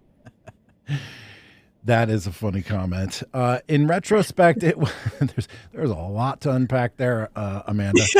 In retrospect, the casting of Trump as an authoritarian before he was even elected was a very powerful way to neuter him, because the type of energy it seems that was really necessary, maybe authoritarian per se, but bold, aggressive, decisive action with no fear and no remorse. And if you're not with us, you're against us and you're out. That was necessary. And instead, I suspect that there may have been an inkling of like, well, I can't look like an authoritarian, and so like, No, you mean Biden? The sad thing is, you're talking about Biden energy and really Kamala Harris and Susan Rice energy, because that's what they're doing. They came in and they went with the kind of butcher knife that I expected we would have used. And anybody that even talked to a Trump appointee has been sent to Siberia. I mean, that's one thing that is still, that's, you know, if you still talk to people in the bureaucracies, anybody that worked well with us is looked at with suspicion, and they're doing what they accused us of doing. And the fact that I'm even saying that makes me cringe, because I hate it when our side is like, "Oh, I got to point out this hypocrisy." You're just like, duh, just assume it's there. Yes. But that's the neutering ahead of time, calling him an authoritarian, scaring anybody off of doing anything but sanctioning the living hell out of anyone who had even been in a room with Putin, making sure that when they did push their policies down our throats, that anybody would be terrified to say anything about it for fear that you would be cast as the next Russian agent out of nowhere. I mean, it's really incredible. It's exactly what happened. The whole first part of this year, I've said the next time, which they're probably, you know, maybe in my lifetime, there'll be another administration that resembles a nationalist populist. Maybe, I don't know. But next time it's clear this is the way. And they have, you just see it. It's just unbelievable. They've done everything that they accused the Trump administration of doing. And we were running around terrified of the press. I mean, literally, you had these agency heads like Darren's talking about. I mean, the one that I worked for, Pompeo, you've got Barr, you've got all these people. I mean, I think Barr withstood bad press a little better than a lot of those cabinet officials, but most of them basically hid in their offices, terrified of bad press in the Trump administration. Like, nobody had even gotten the message that it was all narrative fluff, and to ignore it, up in and including the White House press shop, terrified of bad press. Well, what will CNN say? We can't do immigration in this way or speak about this or that because we will get bad press. I mean, it's just unbelievable. You would think the one amazing thing about being the Trump administration is that you are totally free. They're calling you a Nazi authoritative regime anyway. So you can do whatever you want and you don't have to worry about the press because it's already over. It's just terribly frustrating. That is an interesting perspective that Trump didn't have, which was that he was, in fact, uncancelable at that point in the vernacular of us individuals, in the terms of like, he was in power, he was there, he was a freaking president, and it didn't matter if the news media was slandering him or going at him or whatever, because he was already there. Just didn't necessarily behave in an uncancelable way. Now, I just want to back up one quick second and say, look, these criticisms of the Trump campaign are not meant to be like, see, Donald Trump, you're stupid. No, this is about figuring out what to do in the future. This is about identifying where the failures were. This is about identifying where the obstacles and the roadblocks and the structural issues and what the playbook was run against us. That's what this debrief is about, because raise your hand, everybody, if you go back to 2016 and do the same thing all over again. Of course, 100%. There's no question. There's no question. In fact, we do it even harder, right? So it's not like a question of regret. It's a question of how do we do this better? But I will say personally, I remembered one thing that's related to this media issue, and I think does play into the psychology of the president as well, which is, and it's counterintuitive from the way people perceive it, but there was an extreme desire to be liked by everybody, and that turned out to be a considerable disadvantage, extreme desire even to be liked by the fake media, the hostile media, and the desire to be liked had, it had various ramifications. For instance, made it more difficult to acknowledge that big tech was censoring things. Say, oh no, what are you talking about? Big tech, these guys love me. What are you talking about? It made it more difficult to acknowledge persecution of Trump supporters on campuses. Oh, what are you talking about? They all love me there. And so this need, like this kind of like psychology of success, like circuit, this motivational speaker type psychology of, having to formulate everything as a positive, actually functioned as a kind of blind spot to a lot of things that really needed to be addressed. And I think that's psychologically, that would be an element that I would identify. Everybody has a fatal flaw. Wanting to be loved is a very common one. Wanting to be liked is a very common one. And not being afraid of being hated is a rare commodity. Which is weird, because I think a lot of the folks that have stood up and kind of become these admirable figures in this Trump era, when I think about obviously Devin Nunes, Kash Patel, you guys, sort of like the characters, the Cernoviches, folks that have sort of risen as important voices in all this, the thing that kind of is the unifying factor there is the willingness to stand up and be disliked by large amounts of people in order to say the truth or to do the right thing. And it's something that I always that I felt like my dad had, that I tried to learn from him the most. And it was one of the messages that I grew up with the most was, you have to be willing to be disliked, and you really have to not care what other people think about you. So I don't know what to make of that, in the fact that maybe to win on and change things on this massive media scale, the way that the president did, and shake things up and be that type of a leader, requires that kind of persona. But then to do the sort of support network around it, to create the environment, et cetera, all the things we've talked about. I mean, maybe it requires being this other kind of person, this person that doesn't mind being disliked and saying controversial things or and I mean, it's, again, obviously he did that as well, but I don't know. It's an interesting point. I hadn't kind of considered that. Heavy. Yeah. And it's counterintuitive, because he obviously did things that made people furious. Like he drove half the country insane. And so, but there's definitely this element of the psychology that wants to be liked, even loved. And furthermore, that, this, like, the power of framing and sort of framing reality and how one perceives reality, his framing neurology, his framing device is always to frame things as positive, always to frame things in terms of basically everybody likes me and what I'm doing. And again, that leads to blind spots, like big tech actually does hate you. And, the day after you were elected, there was a, famous leaked meeting of the C-suite of Google basically saying, we're never going to let this happen again.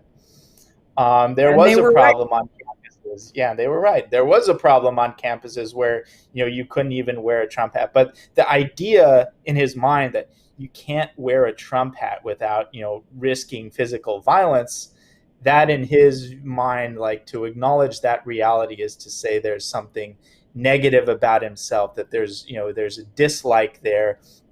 And I think that was maybe one of the worst blind spots. It's interesting. The next guy might have to come up through this ecosystem that we're involved in now, where you learn to lean into the hate, where you're like, the hate is good. The hate is a good sign. Look at this reaction. That means we're actually touching a nerve. Give me more hate. Give me more drama. It is just a mindset shift that's a little bit different, especially when it comes time to, like, learning how to build and gather tribes.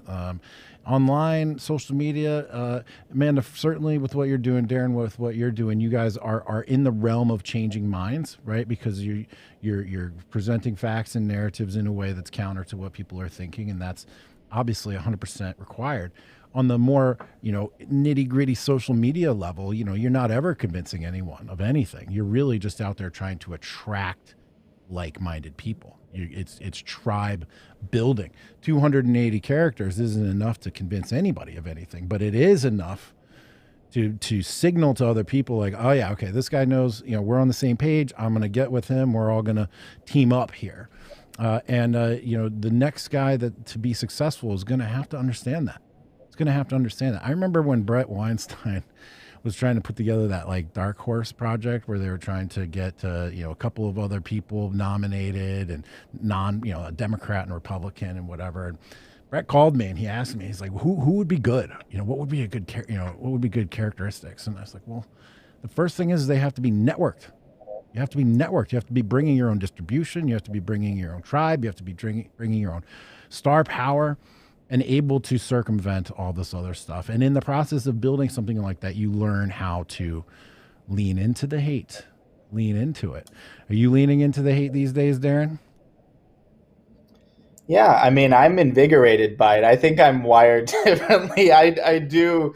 I just get a kick out of it, and it's like it's a guilty pleasure. So the whole Twitter stuff, it's a guilty pleasure because I really do take satisfaction in humiliating people I find disgusting.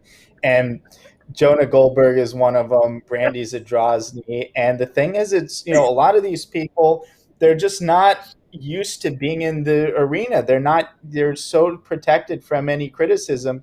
There are people who are, scrappy and they're there, like the Bellingcat guy who is, he's an Intel cutout, horrible guy. He's very, he's sensitive, but he's actually more scrappy than Brandy Zadrozny was just doing her dirty work in complete obscurity, and like just to pull these people on and say, look what they're doing. Or even more so, think of Norm Eisen. Like, he was just like totally, unknown. He's the kind of guy who sits quietly cross-legged at Atlantic Council conference, and all of a sudden he becomes, he's just plastered all over and everyone knows his name. And so, there's a power to kind of social opprobrium, social disapproval, and a lot of these people are very sensitive to it, and it's good that they should receive a small taste of it, because the psychological dimension of it is really, where the gains can be had. Like, I'm under no illusion that, okay, there's an expose of someone like Norm Eisen and all of a sudden, he's canceled or they replace it. It just doesn't work like that. But you can mess with them. And, most human beings are kind of structured in a way that they don't like to be publicly called out by that. So I guess for me, I do enjoy these things. It somewhat detracts. Like, you have to, people have a hard time having, one image of somebody. And so I think in some ways it might undercut from, if I wanted to, I could be the civilized professor and, just like, the Heidegger guy. And, there's, I could do that. But if you do multiple roles, people can get confused by it. But, so I'm trying to navigate that. But there's definitely an enjoyment from doing that. Every day I try to tweet to at least one person gloating about Nord Stream 2. But the thing is, it's not just, having that type of personality. Now, with the kind of cancellation ecosystem that exists, you can be someone, you can say, I'm totally okay with being infamous and hated, but if they choke off your ability to make a living, you're still screwed. You're still screwed. So then you have to be willing to be hated and poor. That's a little bit too much for me. I can be hated, but I don't want to be poor. Amanda, I'm going to come to you in just a second and talk about you leaning into the hate and what you've got coming up. But I want to just drill down on one thing here with Darren. First of all, you just said something really important. Hated and poor, right? That's a really bad combination, obviously. But what the underlying theme there is that political independence in the future, more than ever, is going to be dependent upon your ability to independently earn income. Your wealth, your income, your personal property, your security, all of that has to be derived outside of the Blue Church, outside of the cathedral, outside of the Leviathan.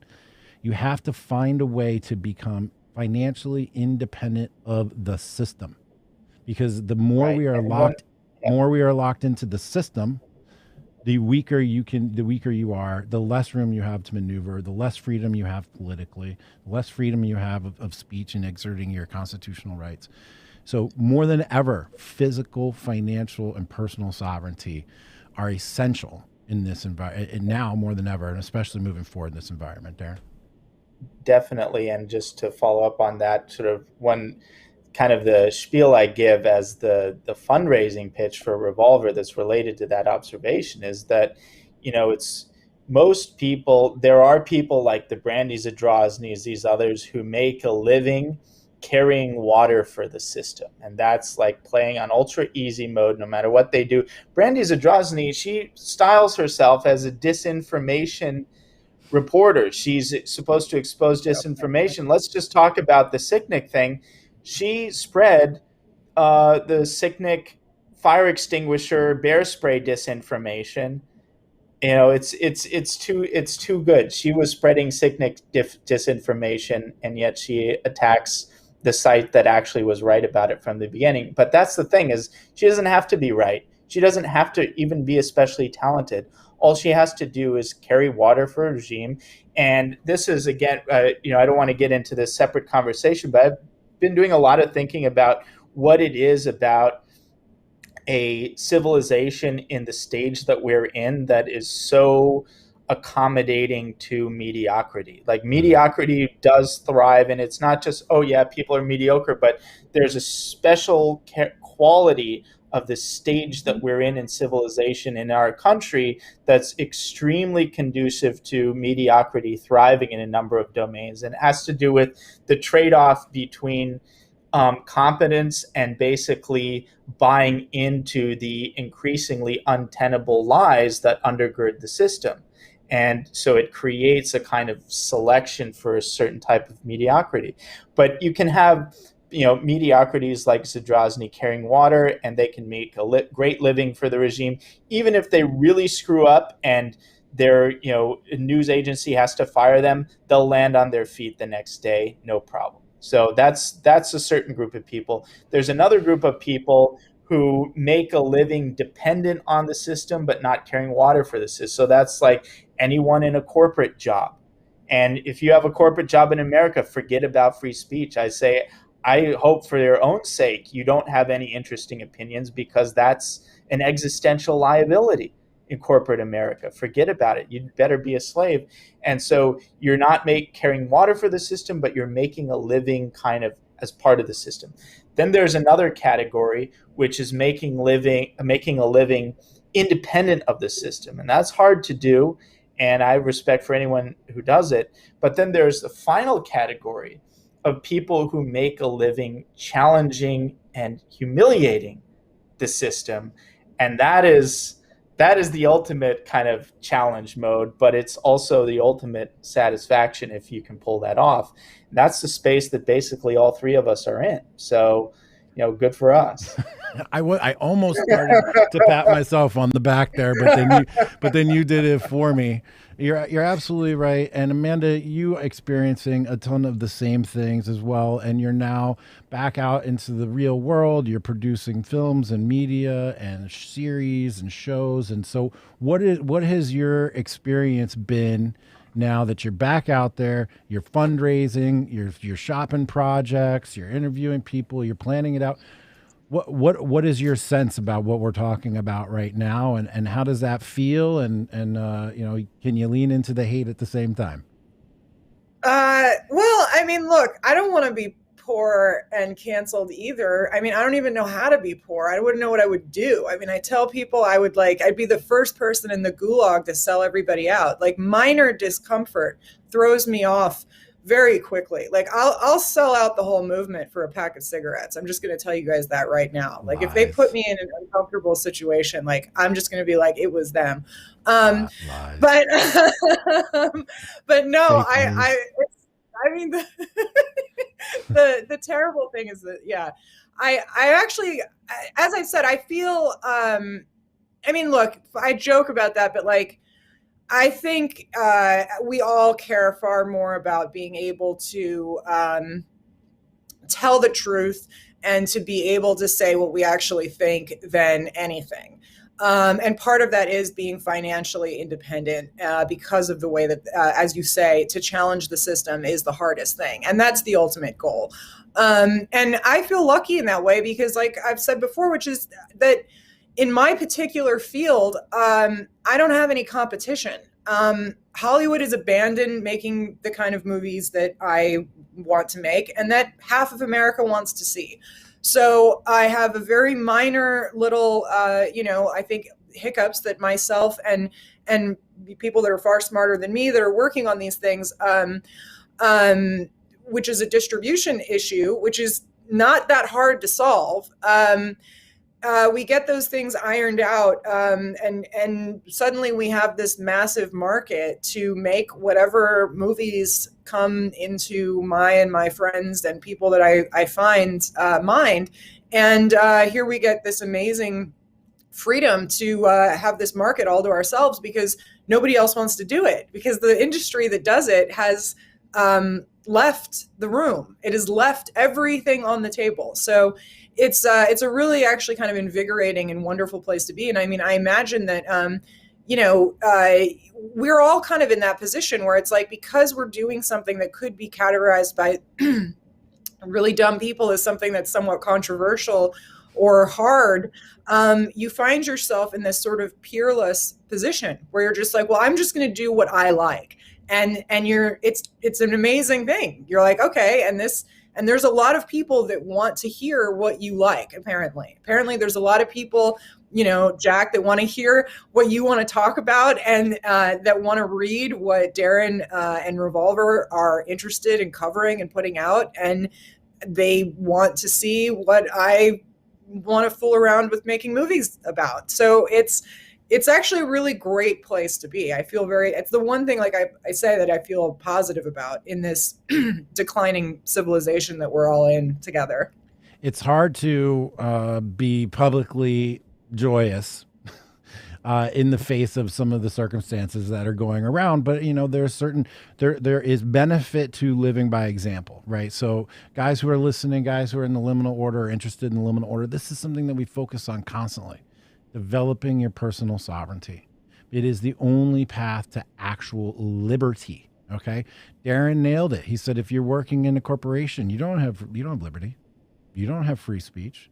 You don't even have the ability to express a political view that is mildly outside of the accepted norms. Okay. What kind of life is that?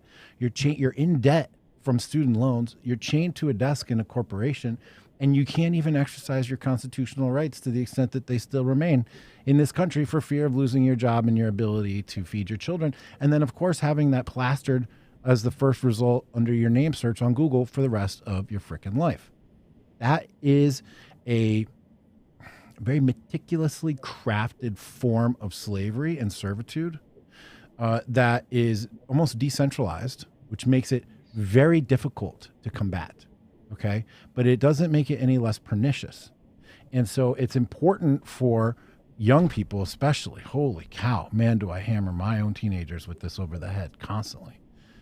But don't get into the system. Find a way from the beginning not to get involved with the system. Start your independent jobs and hustles and independent, I call it info homesteading. Go out into the information hills and learn how to live off the information landscape. It is possible. There are gold in those hills, and you can go out there and you can live off them just the same way a woodsman could go out into the woods with an axe, and in a year you have a cabin built and a farm going, and he's never warm and he's never hungry and he's never getting eaten by monsters. That's how you have to be in the information landscape, because it is the only path to liberty. Everything else involves selling your soul. And in this case today, it's selling your freedom. In this case today, it might be just selling your ability to move around the country and associate with whomever you want to associate with. So I can't stress this enough. Look at people like us, and this is why I said, Amanda, live this life with joy so that you may attract others to it and lead the path, lead the way. And to the extent that we can influence young people who have not yet committed to the system and then have too much to lose. Guys, when you're 21, it's a lot easier to start off on your own and make something happen than when you're 38 and you've got 2 kids and a wife and a mortgage and a couple of cars. Those are the silver handcuffs, right? They get you trapped so you can't make a move. Make your move now, guys. Make your move now. So, Amanda, don't shy away from it. Be joyous about it. Be happy about it. And Darren, you really pointed it out. It's not, there are those varying classes of people within the system working against the system and whatnot.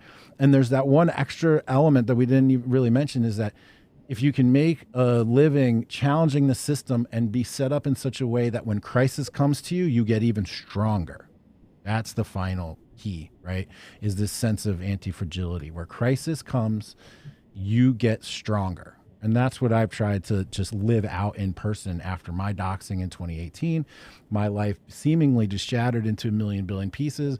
I take all that energy, jujitsu it around into something positive, and now here we are, talking to Darren Beattie and Amanda Milius, digging into the Trump administration, philosophy, economics, finance, global trade, natural resources, politics, media, narratives, the whole thing. I really appreciate it, guys. This has been tremendous. The chat has been blowing up all day. We've had thousands and thousands of viewers. We're going to send this all over the internet, chop it up into a million pieces for people to consume all over the world. Is there anything you guys want to wrap up with here? We're at 2 hours, and I'm feeling like this is a good point to kind of put a bow on this one. Darren, you have anything that you want to say to wrap up? Do you have anything you want to plug? Where can people find you? All of these great things. You want to say something nice to Amanda? What's up? Well, of course, her movie is excellent. I'm looking forward to the next one. But yeah, find me at Twitter at Darren J. Beattie for the latest takes on Nord Stream 2. And the news site, as always, revolver.news.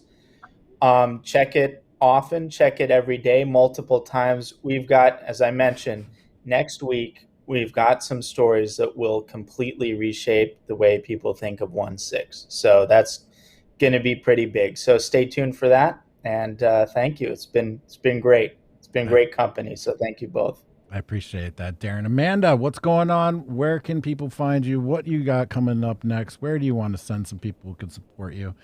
And do you have anything nice you want to say too? I want to say something nice to you, which is thank you for facilitating this. Darren and I had been meaning to do a chat, and of course, the two of us can never, manage to. We needed your help, and I'm so thankful for you hosting us and like having bringing me back on this show. It's like my favorite. So. Congrats to both of you guys for, as we talked about, changing the narrative and doing it in the daily space. I kind of wish I could do that. But as I said, I'm really kind of, focused on the medium and these larger narratives, but I think it all kind of intertwines at the end of the day. And people can follow me on Twitter. Now I actually have my own personal Twitter account, which I didn't have before. So it's just at Amanda Milius. And I basically just retweet Darren. It's can confirm. I just find some joy in the Nord Stream tweets. It's so great. And then now to the last thing I'll add to it is the what's his name? Navalny. Hysteria. Oh, yes, the Navalny. Yeah, the ball sweat hoax. The Bellingcat ball sweat hoax. It's so good. I mean, it's the hysteria around this situation. Like I saw Meghan McCain the other night was like literally an all caps tweet with like the t-shirt with like her giant tits and this thing. I mean, it was it was such a perfect image of that part of America, the McCain corner of America, like a giant mess in a Navalny shirt, like completely out of touch with what the country is going through, just utterly disdainful of Americans, and like all they're sitting there freaking out about is like this, the Navalny. It's so brilliant. But anyways, end where of can story. People find the documentary? Follow the documentary at PATP movie, which is at Plot Against the President Movie. It is on Amazon, it is on iTunes, and it is available on DVD. If you are afraid that it could ever disappear from the interweb, buy a physical copy at walmart.com or on Amazon. That's otherwise we're going to be we'll be announcing new projects soon, and I'm going to get back to work and kind of bid farewell to the podcast sphere for a bit, but it's been a pleasure, and I'm so glad we got to do this. Awesome. I'm so glad that I got to talk to both of you guys yet again. Thank you so much for coming on together. The guys in the chats, thank you so much for all the super chats, guys. Great questions. I tried to work them in as we were going. Guys, if you're interested in masculinity, sovereignty, and brotherhood, come join us in the Liminal Order, liminal-order.com. New emails every Monday. Come check it out. We'll have membership open in about 2 weeks. Follow me on Twitter at Jack Murphy Live. Subscribe to the show that you're watching right now. Share it with people. We're going to be doing these Friday sessions at least every other Friday, but maybe coming up every Friday now that the kids are going to be back in school, actual real life school. Have my house back to myself a little bit during the day. So it'll just be me, Rosie, and the mailman every Friday at noon. So I appreciate you guys tuning in. Amanda, Darren, thank you guys. I had a great time. Thanks to everybody in the chat. And we will do this again soon. Thank you very much. Gonna fade out, and we are out.